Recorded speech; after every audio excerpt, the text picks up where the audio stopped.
Hello students, इस video में हम पढ़ेंगे हीप सॉर्ट। हमारे पास ये 6 वैल्यूज गिवन है। इसको हमें असेंडिंग ऑर्डर में यानी इंक्रीजिंग ऑर्डर में सॉर्ट करना है हीप सॉर्ट यूज करके। तो हीप सॉर्ट में 2 स्टेप्स फॉलो होते हैं। फर्स्ट होता है कंस्ट्रक्शन ऑफ मैक्स और मिन हीप। आपको पहले स्टेप में मैक्स या मिन हीप बनाना पड़ेगा अकॉर्डिंग टू कि आपको किस ऑर्डर में अरेंज करना है। अगर इंक्रीजिंग ऑर्डर यानी असेंडिंग ऑर्डर में आपको अरेंज करना है तो आपको मैक्स हीप कंस्ट्रक्ट करनी होगी। अगर आपको डिसेंडिंग ऑर्डर या डिक्रीजिंग ऑर्डर में अरेंज करना है नंबर्स को तो आपको मिन हीप बनानी होगी। ठीक है, तो फर्स्ट हमारा स्टेप यही होगा, आपको मैक्स या मिन हीप बनानी होगी। क्योंकि हम असेंडिंग ऑर्डर में यानी इंक्रीजिंग ऑर्डर में नंबर को अरेंज कर रहे हैं तो मैं यहाँ पर मैक्स हीप बनाना बताऊंगी, मिन हीप भी बताऊंगी कैसे बनता है, तो आप इजीली कंस्ट्रक्ट कर सकते हो। फिर सेकेंड स्टेप में हमें परफॉर्म करना होगा डिलीशन फ्रॉम मैक्स और मिन हीप। अगर आपने मैक्स हीप बनाई है तो उसमें से डिलीशन ऑपरेशन परफॉर्म करके हम सॉर्टिंग करेंगे, या आपने मिन हीप बनाया तो उसमें हम डिलीशन परफॉर्म करके सॉर्टिंग करेंगे इन गिवन नंबर्स की। तो इन गिवन वैल्यूज को अरेंज करने के लिए सबसे फर्स्ट स्टेप हम करेंगे कंस्ट्रक्शन ऑफ मैक्स हीप, क्योंकि हम इंक्रीजिंग ऑर्डर में इनको अरेंज करना चाहते हैं। तो 1 बाय 1 वैल्यू को हम लेंगे। पहले हम वैल्यू लेंगे 20, उसको फर्स्ट नोड बना देंगे। फिर हम लेंगे 60। अब 60 को आपको इस नोड के लेफ्ट में इंसर्ट करना है। तो यहाँ पर क्या हो रहा है, 60 जो है वो 20 से बड़ा है। मैक्स हीप में क्या होता है, जो बड़ी वैल्यू होती है वो हमेशा रूट नोड पर होनी चाहिए। तो हम 60 को ऊपर कर देंगे और 20 को नीचे कर देंगे। तो ये हमारा सेकेंड नोड इंसर्ट हो गया इस ट्री में। अब नेक्स्ट क्या होगा, नेक्स्ट हम लेंगे 40 को हम इस नोड के राइट में करेंगे। यानी पहले आपको लेफ्ट साइड नोड को इंसर्ट करना है, फिर राइट साइड। अब राइट साइड किया। अब क्योंकि 60 बड़ा ही है, बस 60 बड़ा होना चाहिए ये नीचे वाले नोड से। ये नहीं देखना है आपको कि इस साइड छोटी वैल्यू होनी चाहिए, इस साइड बड़ी, जैसे बाइनरी सर्च ट्री में होती है कि लेफ्ट वैल्यू छोटी होनी चाहिए, राइट बड़ी होनी चाहिए। यहाँ पर ऐसा नहीं देखना है, बस जो रूट नोड होंगे या पेरेंट नोड होंगे उनकी वैल्यू बड़ी होनी चाहिए अपने चाइल्ड नोड से। फिर नेक्स्ट हम लेंगे 10। अब 10 कहाँ इंसर्ट होगा, इस 20 के लेफ्ट में।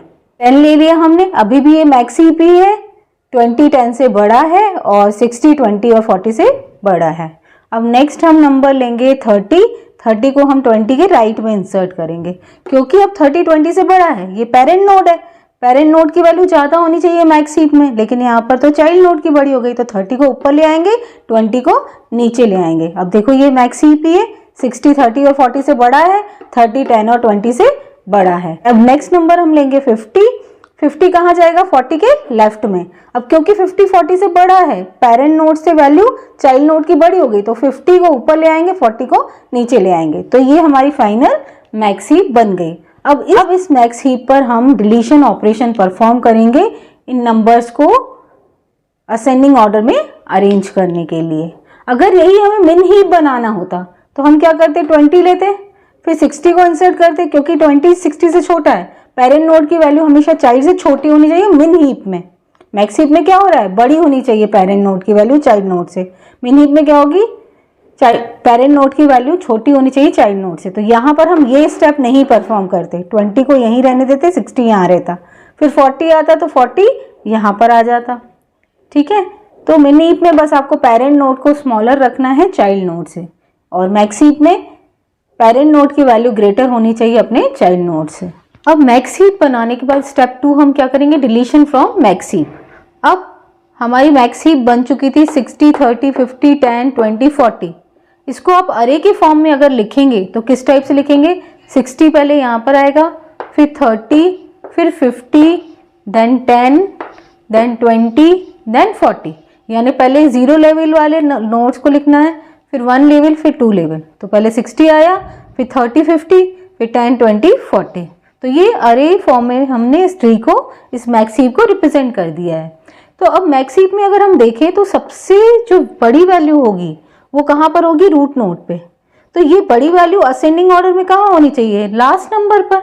तो हमें क्या करना होगा, जो लास्ट नंबर है, यहाँ पर लास्ट नंबर क्या है 40, तो 40 और 60 को आपस में स्वैप कर देंगे। 40 को ऊपर ले आएंगे, 60 को 40 के प्लेस पे ले आएंगे। तो ये ट्री बन गया हमारा। और ये जो 60 है इसको डॉटेड बनाएंगे। क्यों डॉटेड फॉर्म में बना रहे हैं हम, डैश्ड फॉर्म में, क्योंकि 60 जो है वो अपनी प्रॉपर पोजीशन पर आ चुका है। असेंडिंग ऑर्डर या इंक्रीजिंग ऑर्डर में सबसे बड़ा नंबर जो होता है वो लास्ट इंडेक्स पे होना चाहिए एरे के। लार्जेस्ट नंबर जो होना चाहिए लिस्ट में, उसको हमने उसकी प्रॉपर पोजीशन पे स्टोर कर दिया है। अब नेक्स्ट स्टेप में क्या होगा, अगर हम इसको देखें इन रिमेनिंग नंबर्स, अब इसे तो हमें सॉर्ट करना नहीं है, अब हमारे पास ये 5 नंबर्स बचे हैं, क्या ये, अब इसको चेक करेंगे क्या ये मैक्स हीप है, क्या मैक्स हीप तो नहीं है। देखो 40 की वैल्यू 50 से छोटी है, जबकि मैक्स हीप में क्या होता है, रूट नोड की वैल्यू अपने चाइल्ड नोड से बड़ी होती है। तो हमें इसको अगेन रिकंस्ट्रक्ट करना होगा मैक्स हीप में। अब हमें इसे इन 5 नंबर्स को मैक्स हीप में कन्वर्ट करना था। तो यहाँ हम देख रहे हैं 40 की वैल्यू 50 से छोटी है, तो 50 को ऊपर लाना होगा, 40 को नीचे लाना होगा, क्योंकि मैक्स हीप में पेरेंट नोड की वैल्यू चाइल्ड नोड से बड़ी होनी चाहिए। तो 50 ऊपर आ गया, 40 नीचे आ गया। ठीक है, अब ये मैक्स हीप बन गई, क्योंकि हर बार डिलीशन करने से पहले हमारे पास मैक्स हीप होनी चाहिए। तो ये मैक्स हीप में कन्वर्ट हो चुकी है। देखो 50 30 और 40 से बड़ा है, 30 10 और 20 से बड़ा है। इसको तो हम काउंट ही नहीं करेंगे क्योंकि ये अपनी प्रॉपर पोजीशन पे आ चुका है। अब इसका अरे रिप्रेजेंटेशन क्या होगा, पहले 50 आएगा, फिर 30 40, फिर 10 20 और 60। तो इस टाइप से हमने मैक्स हीप बना दी। अब अगेन क्या करना होगा हमें, फर्स्ट और लास्ट नंबर, यहाँ पर फर्स्ट नंबर क्या है 50, देखो 60 के पहले जो नंबर आना चाहिए था वो 50 होना चाहिए लिस्ट के अकॉर्डिंग। तो 50 ऊपर आ चुका है। अब 50 को हमें इस वाली लोकेशन पर, इस 4th इंडेक्स पे लाना होगा। तो हमें क्या करना होगा, रूट वैल्यू और लास्ट वैल्यू क्या है 20। तो 50 और 20 को आपस में क्या करना होगा हमें, स्वैप। 50 और 20 को आपस में स्वैप कर दिया, तो 20 ऊपर आ गया, 50 नीचे आ गया। और इसको हम डॉटेड लाइन से ही शो करेंगे क्योंकि ये अपनी प्रॉपर पोजीशन पर आ चुका है। तो अरे के फॉर्म में क्या हो जाएगा, 20 30 40 10 50 60। हमारे पास ये 4 नंबर्स बचे। अब इन 4 नंबर्स में देखो क्या ये मैक्स हीप है, क्या नहीं है, क्योंकि 20 की वैल्यू 40 से छोटी है, और जबकि रूट नोड पे अपने चाइल्ड नोड से या पेरेंट नोड की वैल्यू चाइल्ड नोड से बड़ी होनी चाहिए। तो हमें 40 को ऊपर लाना होगा, 20 को नीचे लाना होगा। इसको अगेन रिकंस्ट्रक्ट करना होगा मैक्स हीप में, क्योंकि डिलीशन परफॉर्म करने के पहले हमें उसे मैक्स हीप में लाना होगा, क्योंकि 20 जो है 30 और 40 से छोटा है, लेकिन इन दोनों में से भी वैल्यू कौन सी बड़ी है, 40। तो ये 40 से स्वैप होगा, यानी कि 20 यहाँ आ जाएगा और 40 ऊपर आ जाएगा। ठीक है, लेफ्ट और राइट में से भी आपको देखनी है, जो वैल्यू बड़ी है उसी को ऊपर लेके जाना है। तो यहाँ पर 40 बड़ी थी इसीलिए हम 40 को ऊपर ले आए, 20 को नीचे ले आए। अब ये देखो मैक्स हीप है, 40 30 और 20 से बड़ा है, 30 जो है वो 10 से बड़ा है। इन दोनों को तो हम काउंट ही नहीं करेंगे क्योंकि ये अरेंज हो चुके हैं। तो ये मैक्स हीप हो चुका है। और इसका अरे रिप्रेजेंटेशन क्या होगा, पहले 40 आएगा, देन 30 20 10 50 60। अब नेक्स्ट हमें क्या करना होगा, अगेन वही फर्स्ट और लास्ट वैल्यू, यानी 40 और 10। फर्स्ट वैल्यू ये है, लास्ट वैल्यू 10 है, इनको हम काउंट नहीं करेंगे। लास्ट वैल्यू हमारी कौन सी होगी, 10। तो 40 और 10 को आपस में हम कर देंगे स्वैप। तो 10 ऊपर आ जाएगा और 40 नीचे आ जाएगा, यानी वो अपनी प्रॉपर पोजीशन पर आ जाएगा। 40 और 10 को हम स्वैप कर देंगे, यानी 10 ऊपर आ जाएगा, 40 नीचे आ जाएगा, यानी वो अपनी प्रॉपर पोजीशन पर आ चुका है। ठीक है, 50 के पहले 40 आना चाहिए था, तो 40 आ गया है। 40 और 50 60 देखो अब अरेंज हो चुके हैं अपने प्रॉपर ऑर्डर में। तो ये तीनों के तीनों डैश फॉर्म में हमने लिखे हैं। अब हमारे पास बस ये 3 नंबर्स बचे हैं। अब इन 3 नंबर्स में देखो क्या ये मैक्स हीप है, क्या नहीं है, क्योंकि 10 क्या है, पेरेंट नोड पे है, जो कि वैल्यू छोटी है 30 और 20 से। मैक्स हीप में पेरेंट नोड की वैल्यू बड़ी होनी चाहिए। अब 10 किससे रिप्लेस होगा, 30 से या 20 से, 30 से, क्योंकि जो बड़ा चाइल्ड होगा, जिस चाइल्ड की वैल्यू बड़ी होगी उससे वो स्वैप होगा। तो अब हमें इसे अगेन मैक्स हीप में कन्वर्ट करना होगा। अब इन 3 नंबर्स को मैक्स हीप में कन्वर्ट करने के लिए हमें क्या करना होगा, 10 को 30 से रिप्लेस करना होगा, क्योंकि 30 20 से बड़ा है। तो 30 ऊपर आ जाएगा, 10 नीचे आ जाएगा। तो अब इसकी अरे फॉर्म क्या हो जाएगी, 30 10 20 40 50 60। अब ये मैक्स हीप बन गई। अब मैक्स हीप बनने के बाद हमें क्या करना होता है, first value and last value को आपस में इंटरचेंज करना होता है। तो यहाँ पर ये तो डॉटेड हो चुके हैं, ये तो अरेंज हो चुके हैं। तो लास्ट वैल्यू क्या है, 20। तो 30 और 20 को हम करेंगे आपस में स्वैप। तो 20 ऊपर आ जाएगा, 30 नीचे आ जाएगा, यानी अपनी प्रॉपर पोजीशन पर।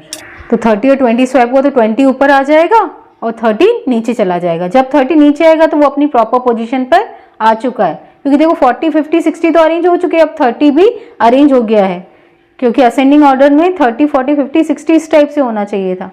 तो ये भी हमने डॉटेड में कर दिया। अब हमारे पास ये 2 नोड्स बचे हैं, अब क्या ये मैक्स हीप में है? यस। तो यहाँ क्योंकि ऑलरेडी ये दोनों नोड मैक्स हीप में है तो अब हमें वो स्टेप नहीं फॉलो करना होगा मैक्स हीप का, क्योंकि हमें पता है कि डिलीशन करने से पहले, स्वैपिंग करने से पहले हमें मैक्स हीप में रखना होगा, क्योंकि ये ऑलरेडी मैक्स हीप है। तो हम डायरेक्टली इन दोनों को आपस में स्वैप कर देंगे तो 10 ऊपर आ जाएगा और 20 नीचे आ जाएगा, यानी 20 अपनी प्रॉपर पोजीशन पर आ जाएगा। तो लास्ट वैल्यू यहाँ पर क्या है? 10।